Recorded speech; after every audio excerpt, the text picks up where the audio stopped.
नित्य वंशी हैं। जिस समय लालजू ने अधरों पर वंशी विराजमान करके उसका वादन किया, चराचर मोहित हो गया। वेणु गीत में वर्णन है और युगल गीत में वेणु के लिए ही है। कभी श्री जी की इच्छा होगी तो चर्चा करेंगे। जो रास पंचाध्यायी उससे पूर्व में जो वेणु गीत है, युगल गीत है, ये वंशी के लिए ही है। वंशी जी की ही महिमा का वर्णन है। वंशी साक्षात महाप्रभु है। बहुत सुंदर प्रसंग है। नावा जी ने जो इसका वर्णन किया ना, अद्भुत। कई कई भाव एक एक बात के हैं, जिससे अद्भुत बात है। बस इससे ज्यादा बड़ा शब्द हमें मिलता नहीं है। बहुत दिव्य है, बहुत दिव्य है। समस्त चराचर मोहित हो गया, कोई नहीं बचा। त्रिभुवन में धूम मचाई मुरलिया हरि की। ये रास के मध्य में जो ब्रज में रास हो रहा है, ले बीना नारद जी दौड़े शिव समाधि विसराई।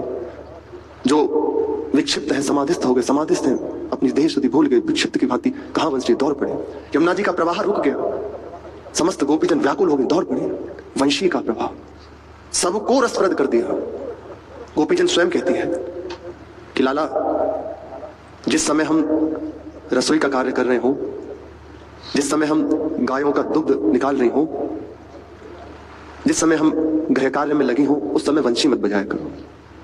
लालजू ने कही तो बजाए कब, तुम तो हर समय इसी में लगी रहोगी, क्यों? और मेरी बंसी बजाने से तुम्हें क्या प्रेम बढ़ता कि जिस समय तुम बंसी बजाते हो और हम जब रसोई अमनिया कर रहे होते हैं तो जलती हुई लकड़ी, सूखी लकड़ी गीली हो जाती है, हमारी रंधन क्रिया रुक जाती है, हमारा हृदय रस से भर जाता है। अब हमारा उस कार्य में चित्त नहीं लगता। जब बालकों को दुलार कर रही होती है, जहां तुमने वंशी वादन किया, बालक भूल जाते हैं अपने को, हमारा चित्त उस समय नहीं लगता। अनेकों प्रसंग वंशी की महिमा। जहां वंशी श्री ठाकुर जी ने अधरों पर धारण करके वादन किया, चराचर मोहित हो गया। वही वंशी इस समय अपने ही नाद से मोहित कर रही है। श्री सुधानिधि जी, श्री चतुरासी जी, श्री स्फुटवाणी जी, ये वंशी का नाद है। श्रवण सुनत प्रापक रति राधा पद अम्बुज सुकुमार। वंशी का प्रण है, राधा नाम के सिवा कुछ नहीं बोलते। इसीलिए श्री नावादास जी कह रहे हैं, राधा चरण प्रधान हृदय अति सुदृढ़ उपासी। जिस समय वंशी में राधा नाम लेकर लालजू वादन करते हैं, परमानंद की बरसात होने लगती, चराचर मोहित हो जाता है। बाल्यकाल की बात है, जिस समय महाप्रभु का प्रादुर्भाव हुआ, छोटे से महाप्रभु सहज में किसी की ओर देखा नहीं, नेत्र बंद है। ऐसा वर्णन आता है श्री महाप्रभु जी के यहाँ। उनके पिता श्री व्यास मिश्र जी और माता तारा रानी जी श्री राधा मोहन जी की सेवा करते हैं। उनके श्री सेवित ठाकुर श्री राधा मोहन जी थे। फिर महाप्रभु जी भी उन्हीं राधा मोहन जी की सेवा, यहाँ भी राधा मोहन जी विराजमान है।